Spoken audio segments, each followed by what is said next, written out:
जय श्री कृष्णा। राधे राधे भक्त जनों, आज आप सभी ने सुनेंगे गंगा दशहरा की कहानी और माँ गंगा की महानता की कहानी। ये पावन गंगा है।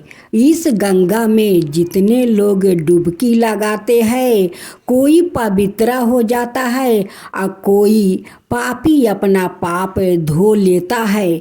इस गंगे में डुबकी लगाकर माँ गंगा एक ऐसी महानता है कि उनकी पानी तो अमृत के समान है।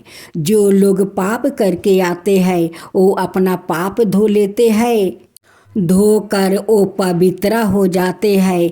माँ गंगा सभी को माफ़ करती है। तो माँ गंगा कितना महानता है और उनमें ममता भी है। अब आप श्रवण करेंगे गंगा की पावन महानता की कहानी। भगवान पृथ्वी पर हो रहे हैं कुंभ मेले में बड़ी भारी भीड़ उमड़ रही है। छोटे छोटे बच्चों से लेकर बड़े बूढ़ा तक सब लोग गंगा जी में डुबकी लगाकर पुण्य कमाना चाहते हैं। किंतु अद्भुत बात है, तुम ठीक कह रही हो पार्वती, पर इतने लोग में ऐसे कितने हैं जो वास्तव में गंगा की महिमा को जानते हैं। कितने वृद्ध ऋषि मुनि भी इस महान पर्व में सम्मिलित हुए हैं। क्या वो भी गंगा की महिमा से अनभिज्ञ है? चलो हम वहाँ जाकर ही वास्तविकता का पता लगाते हैं। त्रिवेणी संगम में बड़ी भारी भीड़ है। जैसी आपकी इच्छा स्वामी। मैं एक बूढ़ा मृतक का रूप धारण करता हूँ और तुम उसकी सुंदर पत्नी का रूप धारण कर लो। हाय मेरे पति की मृत्यु हो गई है, हाय मेरे पति की मृत्यु हो गई है। कोई है जो मेरी मदद कर सके? मैं क्या करूं? स्त्री का विलाप सुनकर उसके चारों ओर भीड़ इकट्ठा हो गई। माता, यह मृत्यु के मेरी पति के है। उनकी इच्छा थी कि वो अपने जीवन की आखिरी घड़ी गंगा के तट पर व्यतीत करे। इसलिए हम लोग बड़ी दूर से चलकर यहाँ आया है। पर यहाँ तो दुर्घटना घट गई है। हम किस तरह तुम्हारी मदद कर सकते हैं? यह सब प्रबंध का खेल है बहन, परेशान मत हो। हम तुम्हारी मदद करने के लिए तैयार है। मुझे इनका क्रियाक्रम करना होगा। कौन इसमें मेरी मदद करेगा? कोई लोग उस स्त्री का मदद करने के लिए आगे आए, पर कोई उसकी असहायता का फायदा उठाने की तट पर था, तो कोई उसके आभूषण हथियाने की तट पर था। देवी, आप मुझसे कहिए क्या करना होगा, मैं हाजिर हूँ। मुझसे कहिए, मैं आपके पति को अपने कंधे पर उठाकर ले जाऊंगा और उनका अंतिम संस्कार करूंगा। हम सब यहाँ पर मौजूद है। तुम जरा भी चिंता मत करो। धन्यवाद। पर एक शर्त है, आप में से जो मन और शरीर से तुरंत पवित्र हो वही मेरे पति का अंतिम संस्कार करेगा। यह बात सुनकर सबकी बोलती बंद हो गई। जिनकी दृष्टि उस स्त्री के गहनों पर थी वो फौरन दूर हट गया। अनाए लोग भी हिचकिचाने लगे। क्या इस भीड़ में ऐसा कोई नहीं जिसका मन पूरी तरह से पवित्र हो? क्या कोई भी मेरे पति का अंतिम संस्कार नहीं कर सकता है? क्या ऐसा भी कोई व्याकृत हो सकता है जो तुरंत निष्पाप हो? कैसी विचित्र शर्त है। यह सोचकर भीड़ धीरे धीरे छटने लगी। उसी समय वहाँ पर एक नौजवान आया। वो नौजवान तुरंत ही गंगा में एक डुबकी लगाकर उस महिला के समक्ष प्रवृत्त हो गया। मैं अब आपके पति का अंतिम संस्कार करने के लिए तैयार हूँ। बहन, मैं आपकी सहायता करूँगा। आपको मेरी शर्त पाता है। न केवल एक पूर्ण रूप से पवित्र आत्मा वाला व्याकृत ही मेरे पति का अंतिम संस्कार कर सकता है। हाँ, मुझे पता है। कृपया थोड़ी प्रतीक्षा करें। अरे नौजवान, क्या तुम यह देव के साथ कह सकते हो कि तुमने आज तक कोई अनुचित कार्य नहीं किया है या नहीं? क्या तुम हमें बेवकूफ़ समझते हो? आहो, क्या आप लोग इतना भी नहीं जानते? मैंने जैसे ही गंगा जी में डुबकी लगाई, माँ गंगा ने मेरे सारे पापों धो डाली और मुझे बिल्कुल पवित्र कर दिया है।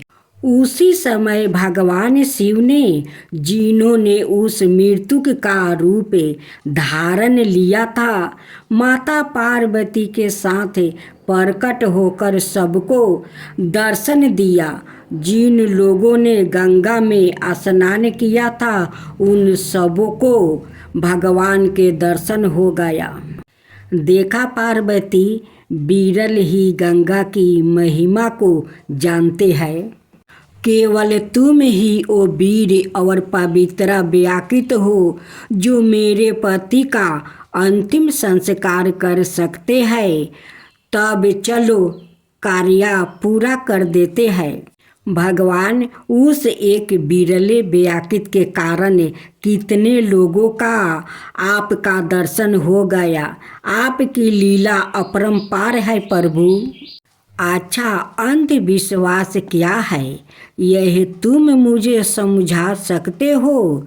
विश्वास तो पूर्णताये अंध ही होता है। उसकी आंखें है ही कहाँ। यह तो उसे विश्वास कहो अथवा ज्ञान। यह कैसे कह सकते हैं कि विश्वास कभी तो अंधा होता है, कभी आँखों देखे ही सच होता है। तो बोलो जय गंगा मैया, जय गंगा मैया, जय भोलेनाथ, जय माता पार्वती। अब सुनेंगे आप गंगा दशहरा की व्रत कथा। पुराणों में ऐसा कहा गया है कि जेठ मास के शुक्ल पक्ष की दशमी को बुधवार के दिन अस्त नक्षत्र में पावन गंगा जी का स्वर्गलोक से इस भूतल पर अवतार राजा भगीरथ की तपस्या से ब्रह्मा और शिव के दिए वरदान से हुआ है। तभी से गंगा निरंतर प्रवाहशील होकर समुद्र में जाकर मिल जाती है। यदि गंगा दशहरा के दिन आज भी अस्त नक्षत्र और बुधवार संयोग बस आ जाए तो गंगा में स्नान करने का अंत फल प्राप्ति होता है। जीवन में किए हुए मनुष्य के सब पापों धुल जाते हैं। यूँ भी गंगा स्नान के काफ़ी महात्म्य शास्त्रों में बताया गया है, क्योंकि इसका जल सर्वदा विकार रहित, विकार नाशक और परम पावन माना गया है। गंगा को माता की पदवी दी गई है। इसका जल अमृत के समान गुणकारी माना जाता है। भविष्य पुराण में लिखा है कि जो मनुष्य इस पर्व के दिन गंगा के पानी में खड़ा होकर 10 बार गंगा यत्रो पढ़ता है, यह चाहे गरीब हो या अमीर हो, समर्थवान हो या असमर्थ हो, वो गंगा को पूज कर उस फल को पाता है।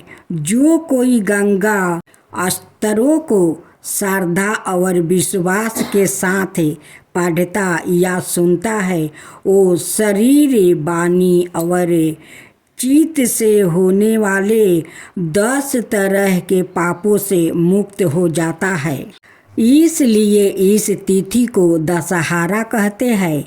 इन 10 प्रकार के पापों में जीवन, हिंसा, तप, संताप, गौ, गुरु और देवताओं का अपमान, कल, सर्प, ग्रह, योग, मृत्यु, पीड़ितु, दोष, अंतःकरण की मलिनता है। मन, वचन, कर्म, फल, अपराध, भूत प्रेत, बाधा और विषाणु, दुष्ट प्रभाव गिने जाते हैं। इसके अलावा किसी रोग से पीड़ित में पड़ा व्याकुत सांसारिक चक्र में फंस जाता है। व्याकुत भय और भाव बंधनों से मुक्त हो जाता है। हिंदुओं के अन्य पर्वों की तरह गंगा दशहरा मुख्यतः स्नान पर्व के रूप में मनाया जाता है। भक्तगण हर हर गंगे, हर हर गंगे कहकर गंगा के जल में डुबकी लगाते हैं, जिसका मतलब होता है कि गंगा मैया हमारे 200 पापों का हरण कर लेती है। पूजा विधि। यह पर्व ज्येष्ठ मास के शुक्ल पक्ष की 10वीं को गंगा जल में स्नान करके मनाया जाता है। यदि किसी कारणवश गंगा के जल में स्नान करना संभव ना हो तो किसी भी नदी में स्नान करके इसकी कमी की पूर्ति की जा सकती है। आम तौर पर समन्वय भक्तगण अपने घर में ही स्नान करते समय गंगा जल की कुछ बूंदें डालकर उसे ही गंगा जल मानकर स्नान कर लेते हैं। स्नान के दौरान गंगा जी मंत्र ओम नमो भगवती हिली हिली मिली मिली गंगे माँ पावाए पावाए स्वाहा से भक्ति पूर्वक मन में अर्चना करे। इस दिन गंगा का पूजन गौरी के पूजन के समान ही करने का विधान है। दीप जलाकर गंगा के जल में प्रवाहित करना एक पुण्य परंपरा मानी जाती है। जब दीप मलाए गंगा जल में बहती है तो ऐसा लगता है कि मानो आकाश के तारे धरती पर उतर आया है। इस पर्व के अवसर पर श्रद्धालु दर्पण कर सवाए और पूर्वजों के नाम पर जल में गोते लगाते हैं, स्नान का दान देते हैं। इस कृत्य को परम पावन मोक्षदायी माना जाता है। इस दिन शिवलिंग का पूजन करने और रात्रि में जागरण करने का भी विधान है, जिसका अंत फल प्राप्ति होता है। गंगा अवतार की गाथा का वर्णन वाल्मीकि रामायण, देवी भागवत, महाभारत और स्कंद पुराण में मिलता है। पुरातन युग में अयोध्यापति महाराज सागर ने एक बार विशाल यज्ञ का आयोजन किया और उसकी सुरक्षा का भार उन्होंने अपने पुत्र अंशुमान को सौंप दिया। देवराज इंद्र ने राजा सागर के घोड़ा अश्व का अपहरण कर लिया तो यज्ञ के कार्य में रुकावट पैदा हो गई। इंद्र ने घोड़े का अपहरण कर उसे कपिल मुनि के आश्रम में बांध दिया। घोड़े को खोजते हुए राजा सागर के पुत्रा जब कपिल मुनि के आश्रम में पहुंचा तो कोलाहल सुनकर कपिल मुनि की समाधि टूट गई। परिणाम स्वरूप वो क्रोधित हो गया और उनकी क्रोध अग्नि में जलकर राजा का हजारों पुत्र भस्म हो गया। अंशुमान घोड़े की खोज में जब मुनि के आश्रम में पहुंचा तो वहां महात्मा गरुड़ ने उसे सागर के हजारों पुत्र के भस्म होने की जानकारी दी। उनकी मुक्ति का मार्ग उन्होंने स्वर्ग से गंगा जी को पृथ्वी पर लाना भी बताया। चौकी पहले जग शुरू करवाना जरूरी था। अंत अंशुमान को घोड़े को जग मंडप पहुँचाए और जग करवाया। फिर राजा सागर को पूरा वृत्तांत बताया। कुछ समय बाद राजा सागर का देहांत हो गया। जीवन पर्यटन तपस्या करके गंगा जी को पृथ्वी पर लाने का पीड़ा अंशुमान और उसके पुत्र दिलीप ने उठाया, लेकिन उन्हों सफलता नहीं मिली। दिलीप के पुत्र भागीरथ ने जब कई बरस तक कठोर तपस्या की तब कहीं जाकर ब्रह्मा जी प्रसन्न हुए और उन्होंने भागीरथ से वर मांगने को कहा। भागीरथ ने गंगा जी को पृथ्वी पर भेजने के लिए निवेदन किया। ब्रह्मा ने कहा कि गंगा का भार वो वेग संभालने की शक्ति केवल भगवान शंकर में है। अतः तुम पहले उन्हें प्रसन्न करो, गंगा मांग लो। भागीरथ ने फिर कठोर तपस्या की और शंकर भगवान को अपनी जाटा फैलाकर गंगा जी को धारण करने के लिए तैयार किया। जब ब्रह्मा जी ने अपने कमंडलू से गंगा को छोड़ा तो वो शंकर जी की जटाओं में ही उलझ कर रह गई। भागीरथ द्वारा बार बार अनुनय विनय करने पर शंकर जी ने गंगा को हिमालय में ब्रह्मा जी द्वारा बनाए बिंदुसर में छोड़ा, जहाँ से उनकी अनेक धाराएं फूट पड़ी। जब गंगा का जल कपिल मुनि के आश्रम में पहुँचा तो महाराज सागर के 60,000 भस्म हुए पुत्र श्राप मुक्त हो गया। ब्रह्मा जी ने पुनः प्रकट होकर भागीरथ के कठिन तप से प्रभावित होकर घोषित किया कि अब से गंगा जी का एक नाम भागीरथी होगा। इस प्रकार भागीरथ ने अपने पुण्य से पुत्र लाभ पाया। हर हर गंगा, हर हर गंगे, हर हर गंगे, हर हर गंगे। भोलेनाथ की जय हो, भोलेनाथ की जय हो, माता पार्वती की जय हो, माता पार्वती की जय हो। एक साहूकार था जो भगवान शिव का अनाय भक्त था।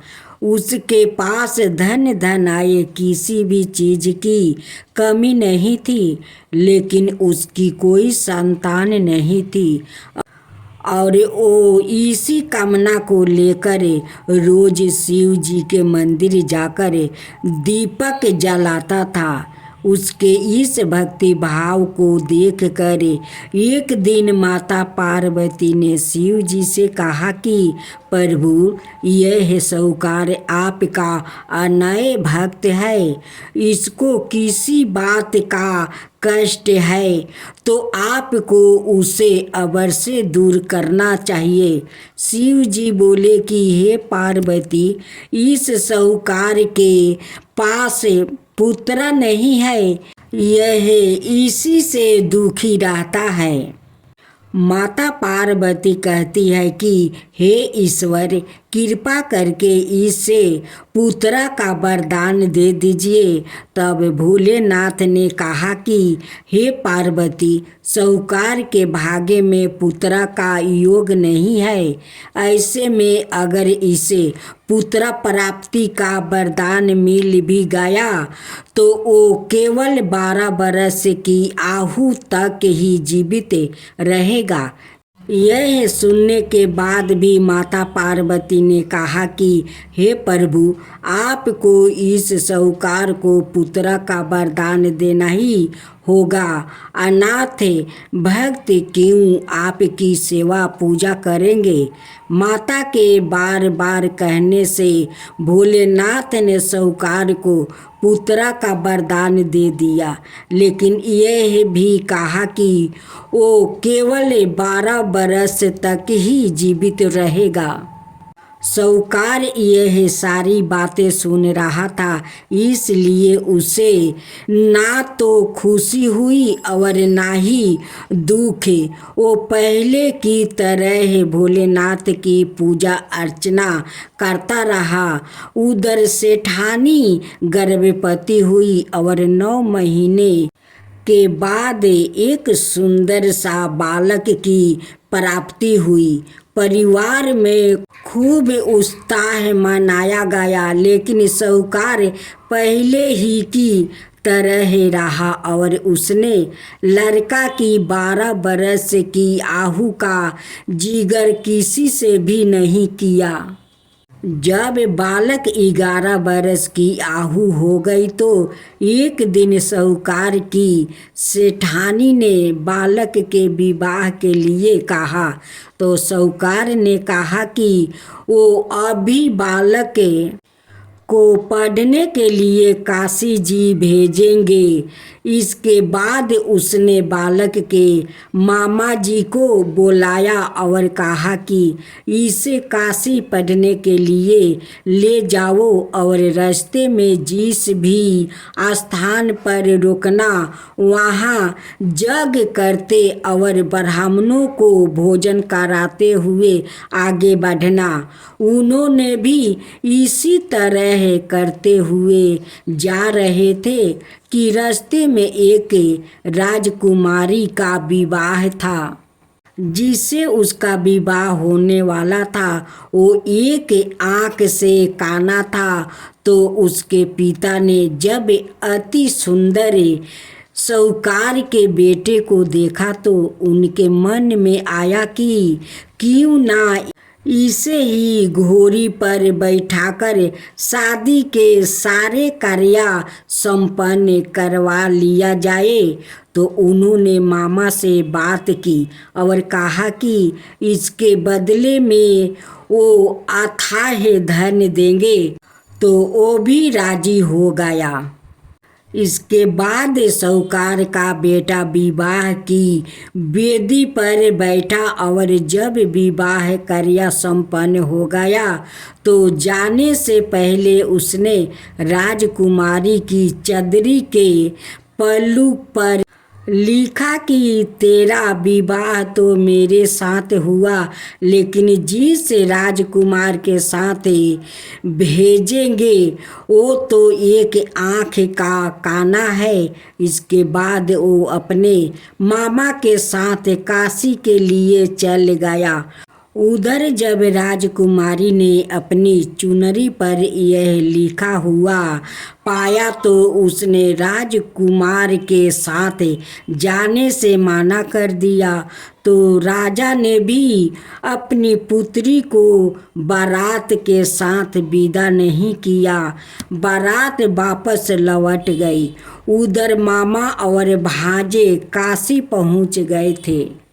एक दिन जब मामा ने जग रचा रखा था और भांजा बहुत देर तक बाहर नहीं आए तो मामा ने अंदर जाकर देखा तो भांजे का प्राण निकल चुके थे। वो बहुत परेशान हुए लेकिन सोचा कि अभी रोना पीटना मचाया तो ब्राह्मण चल जाएंगे और जग का कार्य अधूरा रह जाएगा। जब जग संपन्न हुआ तो मामा ने रोना पीटना शुरू किया। उसी समय शिव पार्वती उधर से जा रहे थे तो माता पार्वती ने शिव जी से पूछा, हे प्रभु, ये कौन रो रहा है?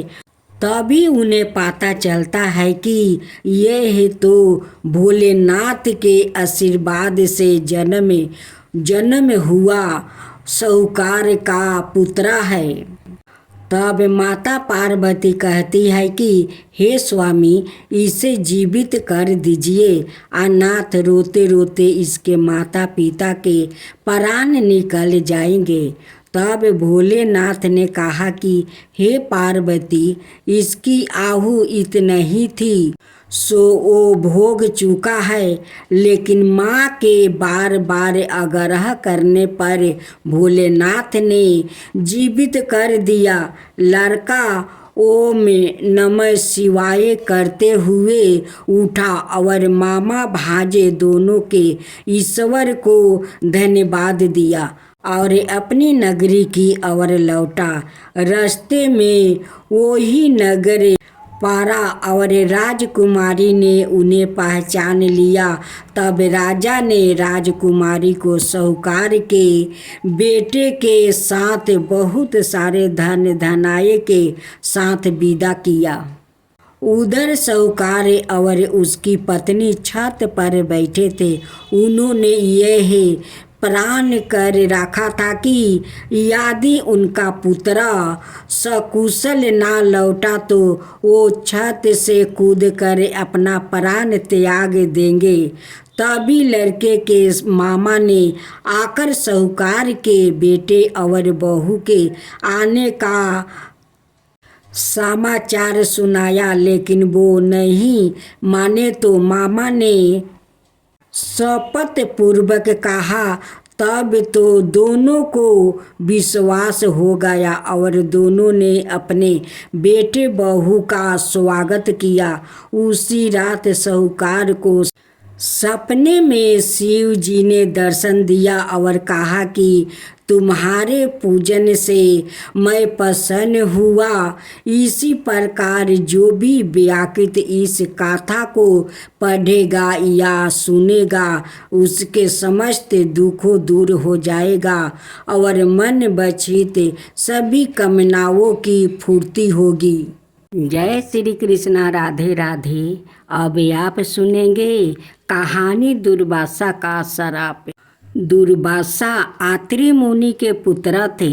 वो अत्यंत क्रोधित स्वभाव के थे। उनके एक शिष्य का नाम विदुसेना था। विदुसेन की पत्नी का नाम हेमलता था। एक दिन तुमने तो कहा था कि तुम्हें जोर का सिर दर्द हो रहा है। ऐसी अवस्था में कहाँ जा रही हो? मुझे जाने दीजिए। मुझे गुरुदेव की सेवा करने जाना पड़ेगा। दुर्वासा ऋषि स्नान करने के लिए गए हुए थे। विदुसेन उनके यज्ञ की तैयारी करने लगा। सर में दर्द होने के कारण वो अपनी आंखें बूंद कर बांस की नली से अग्नि जलाने के लिए जोर से फूंक मारने लगे। स्नानो परंतु दुर्वासा यज्ञ करने के लिए बैठे। विदुरसेन उन्हें देख नहीं पाया। जैसे ही उसने अग्नि को प्रज्वलित करने के लिए फूंक मारी, अरे चिंगारी से मेरी जांघें जल गई। आहो, मुझसे बड़ी भारी भूल हो गई। क्रोधित दुर्वासा ऋषि ने शीशा को श्राप दे डाला।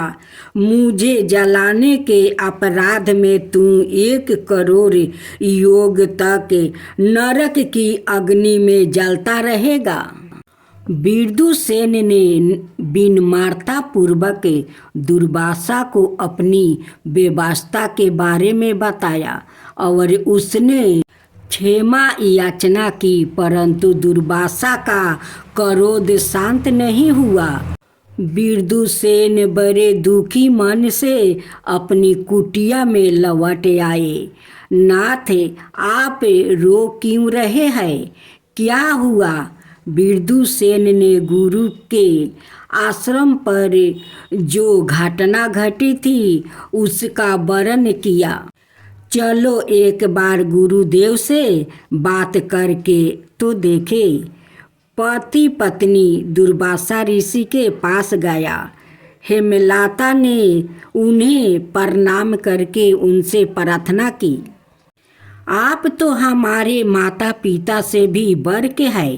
कृपा करके मेरे पति द्वारा अनजाने में की गई भूल को क्षमा कर दीजिए।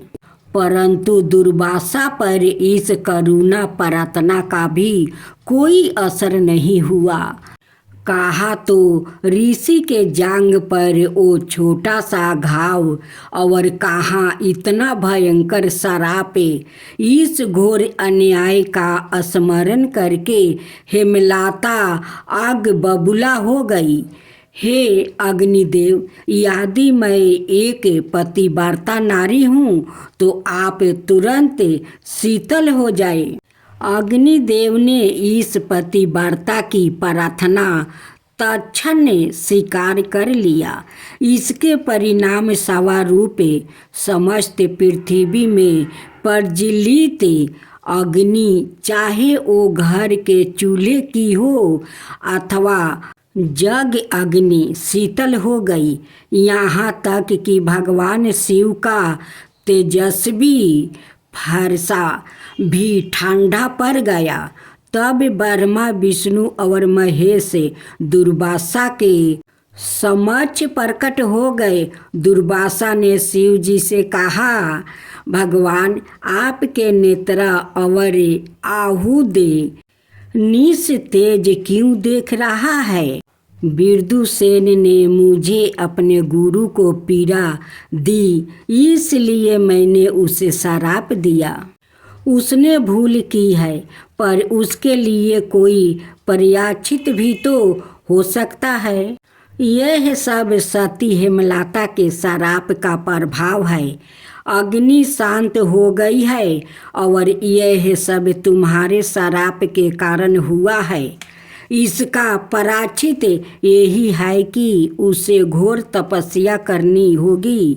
यदि तप के प्रभाव से विदुरसेन त्रिदेव में किसी एक का दर्शन कर ले तो उसे मेरे श्राप से मुक्ति मिल जाएगी। दुर्वासा मुनि के वचन सुनकर भोलेनाथ मुस्कुराए। यदि ऐसा है तो विदुरसेन को तो श्राप से मुक्ति मिल गई है। कैसे भगवान? उसने तो अभी तक कोई तप नहीं किया है। भगवान शिव ने कहा, बिना तप करे ही विदुरसेन को त्रिदेव के दर्शन हो गया है।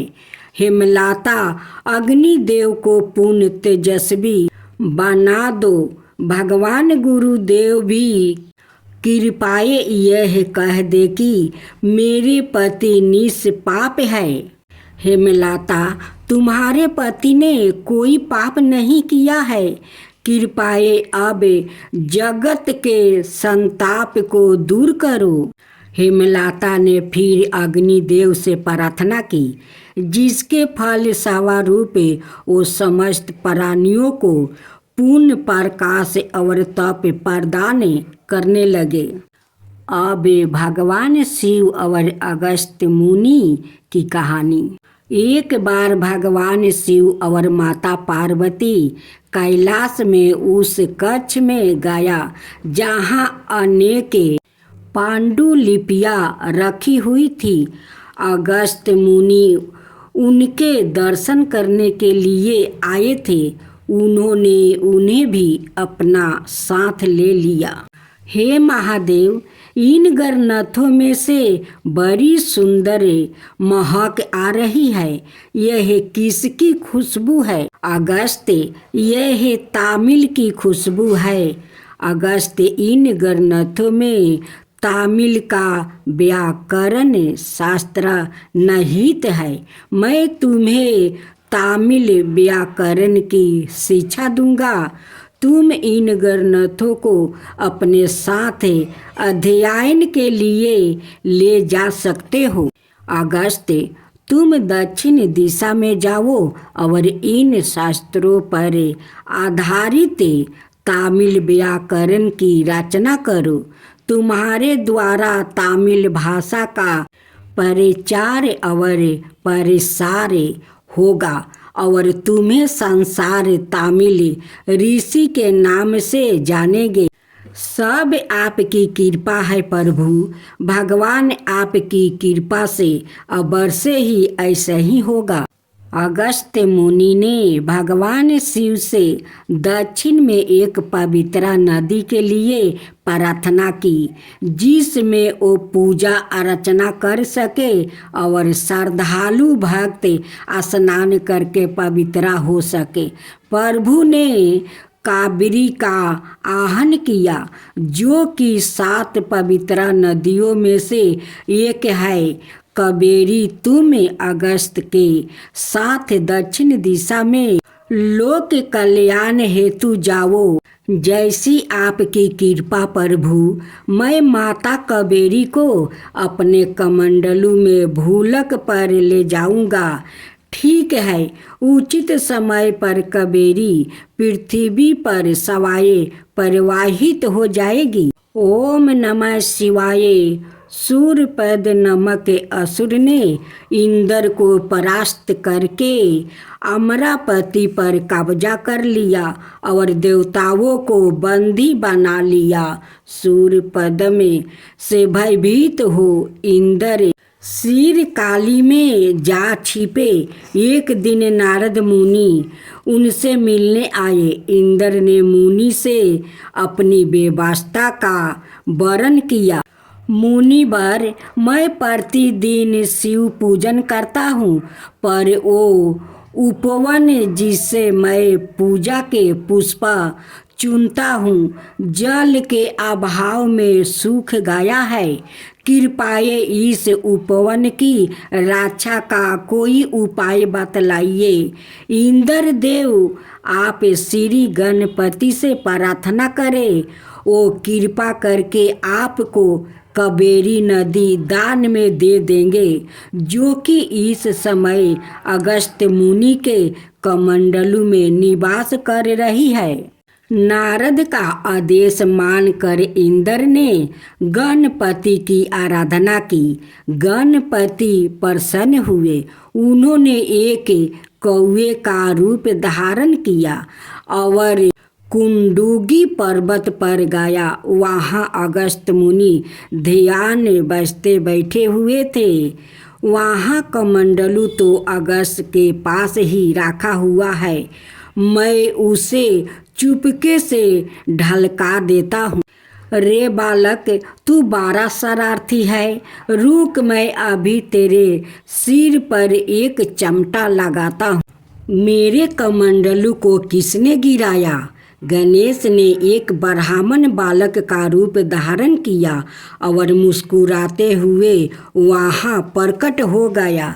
जैसे ही अगस्त्य मुनि ने अपना हाथ उठाया, उन्होंने देखा कि बालक के स्थान पर गणपति खड़े हैं।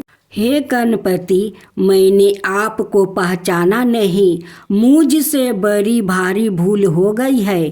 पराचित के रूप में मैं सवाए ही अपने सिर पर चपत लगाऊंगा। हे विनायक, आप संसार के लोगों पर आकर्षण ही करुणा करते हैं। आपके समान अपने भक्तों के कष्टों का निवारण करने का इतना आग्रही कोई भी नहीं है। आपके मंदिर में जो भी श्रद्धालु आए और अपना सर झुकाए, उस पर अपना हाथ थपथपाए और उन पर अपना कृपा करे। मुनिवर, आप व्यर्थ में दुखी ना हो।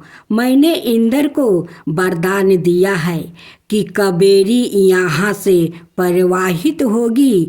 आज से कावेरी पूरे दक्षिण भारत को परिदीर्पित करेगी। हे गणपति, अब आशीर्वाद लेकर मैं भूलक की यात्रा पर निकल पड़ती हूँ।